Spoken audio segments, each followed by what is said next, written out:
In the very first church I served, there was a very sober woman who did not appreciate my sense of humor.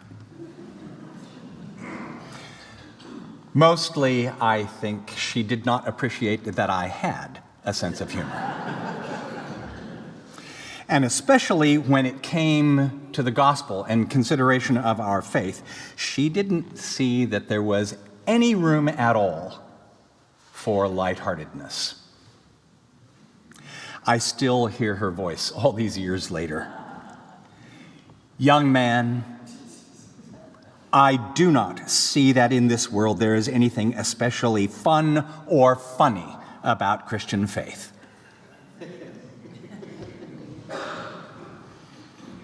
I count it as one of the great achievements in my 5-year tenure with that church that I actually got her to laugh out loud. Once.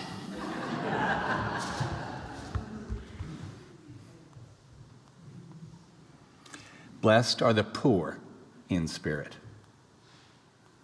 for theirs is the kingdom of heaven. Blessed are those who mourn. Blessed are the meek.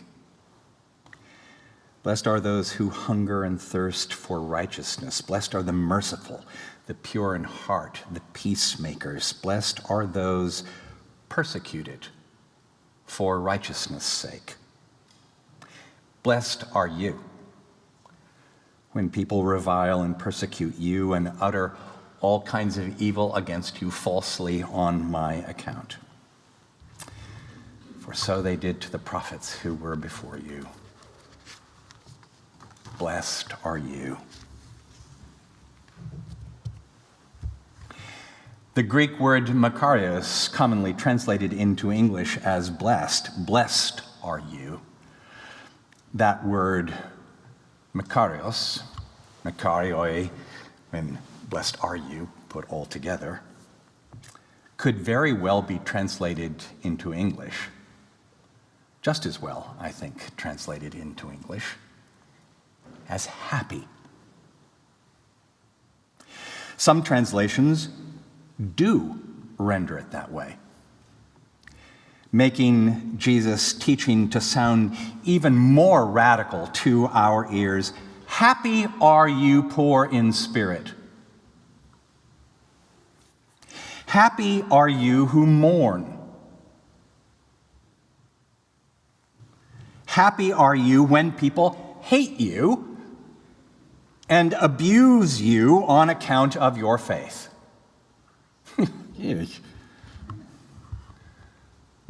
Can anyone in his or her right mind take this stuff seriously?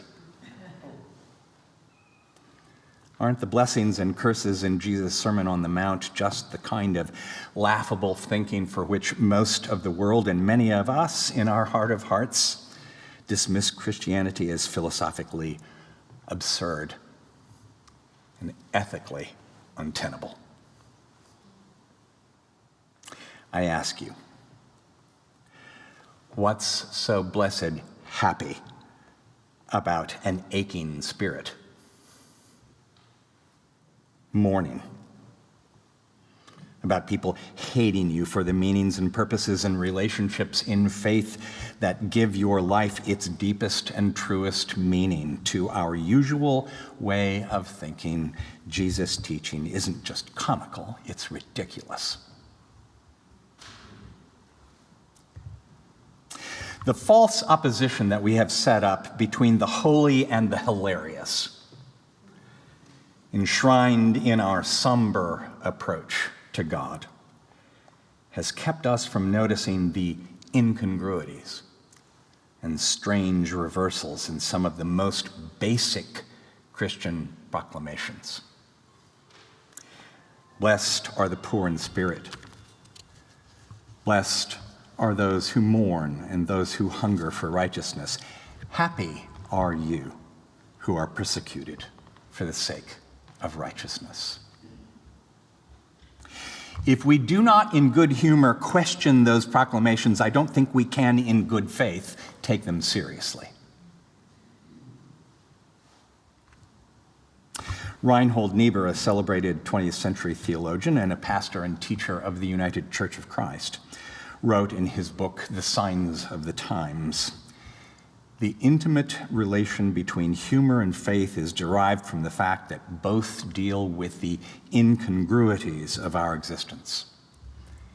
Humor is concerned with the immediate incongruities, and faith with the ultimate ones. Laughter is our reaction to the immediate incongruities, the everyday reversals, but faith is the only possible response to the ultimate incongruities of existence, which point to the very meaning of our lives. Happy are you. Blessed are you, poor in spirit, mourning, hungering, and thirsting for righteousness. Happy are you when your faith is put to the test. These reversals, what Niebuhr called incongruities, they point to the very meanings of our lives. And what we see in these incongruities, what we make of these reversals, the meaning that we find in these oppositions, that becomes the meaning of our lives. I remember once attending the annual convention of the American Academy of Religion, meeting in Chicago at the Hilton. I was with Sue Thistlethwaite at the time. And in an effort, I think, to improve service, the hotel had adopted a slogan for its employees, which was also up on placards at the front desk and in various places in the hotel. It said, "There are no problems, only opportunities." I'm told that a man went back to the desk and said to the clerk, "Excuse me, I have a problem." The clerk interrupted with a smile and said, "We have no problems here, sir. Only opportunities to serve you." "Call it what you want," to the man said impatiently, "but there's somebody else in the room assigned to me."